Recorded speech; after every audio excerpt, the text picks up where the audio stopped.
Copper ஒயர்லாம் நான் magnetic, அது magnet கூட சுத்தமாக ஒட்டாது. ஓகேங்களா? ஆனால் நீங்கள் இங்கே பார்த்துட்டு இருக்கிறது வந்து ஒரு மோட்டாருக்குள்ளே இருக்கிற காம்பனன்ஸ். ஓகேங்களா? ஒரு மோட்டாரை ஓப்பன் பண்ணீங்கன்னா அதுக்குள்ளே கிட்டத்தட்ட இந்த மாதிரி தான் காம்பனன்ஸ் இருக்கும். 2 மேக்னெட் இருக்கும், ஆப்போசிட் ஃபேசிங் மேக்னெட் இருக்கும், north pole south pole magnet இருக்கும், நடுவில் காப்பர் ஒயர் இருக்கும், அப்புறம் வந்து கரண்ட் சப்ளை பண்ணுறதுக்குன்னு ஒரு லீடு இருக்கும். ஓகேங்களா? அது வந்து இந்த முனையில் இருக்கு. ஓகேங்களா? ரைட், சரி. பட் இதுல என்னன்னா, இந்த உள்ள இருக்க காப்பர் ஒயர் எப்படி ஸ்பின் ஆகுதுன்னா, இந்த 2 மேக்னெட்டுக்கும் அட்ராக்ட் ஆகிதான் அது வந்து சுத்துது. ஆனா நம்மளுக்கு தெரியும் காப்பர் ஒயர் மேக்னெட் கூட அட்ராக்டே ஆகாதுன்னு சொல்லி. அப்புறம் எப்படி இங்க மட்டும் அது வந்து இந்த மேக்னெட்டிக் அட்ராக்ஷனால சுத்துது? இதுக்கு காரணம், ஒரு காப்பர் ஒயருக்கு நம்ம கரண்ட் சப்ளை பண்ணா அது மேக்னெட்டிக்கா மாறும். ஃபார் எக்ஸாம்பிள் இங்க பாருங்களேன், இப்போ இந்த காப்பர் ஒயருக்கு வந்து இந்த பேட்டரி மூலமா கரண்ட் சப்ளை பண்றாங்க.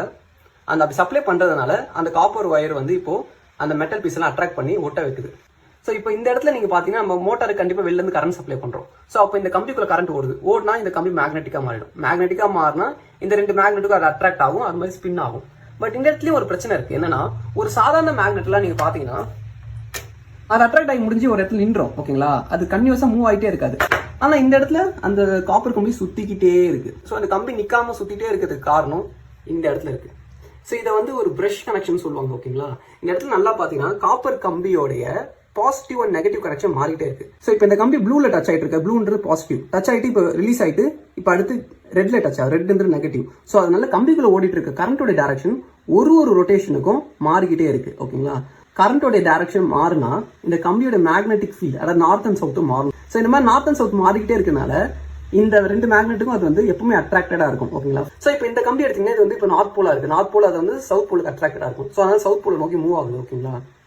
ஆனா ஒன்ஸ் அது இங்க வந்த உடனேவே இது திரும்பி சவுத் போலா மாறிடும். சவுத் போலா மாறினா திரும்பி நார்த் போலுக்கு அட்ராக்டட் ஆகும். அப்போ நார்த் போல் நோக்கி வரும். திரும்பி இங்க வந்தோடனே இங்க திரும்பி ஸ்விட்ச் நடக்கும். ஸ்விட்ச் நடந்தா திரும்பி நார்த் போலா மாறும். நார்த் போலா மாறினா திரும்பி சவுத் போலுக்கு அட்ராக்ட் ஆகும். இது மாதிரி ரிப்பீட்டிவா நடந்துகிட்டே இருக்கும்.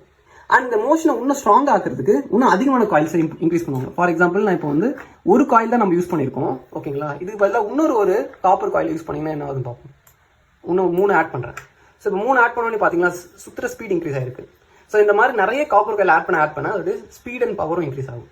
அண்ட் இந்த மோட்டருக்குள்ள அதுதான் எக்ஸாக்டா பண்ணிருக்காங்க. ஸோ இதுக்குள்ள அத்தனை காப்பர் ஒயர்ஸ் இருக்கு.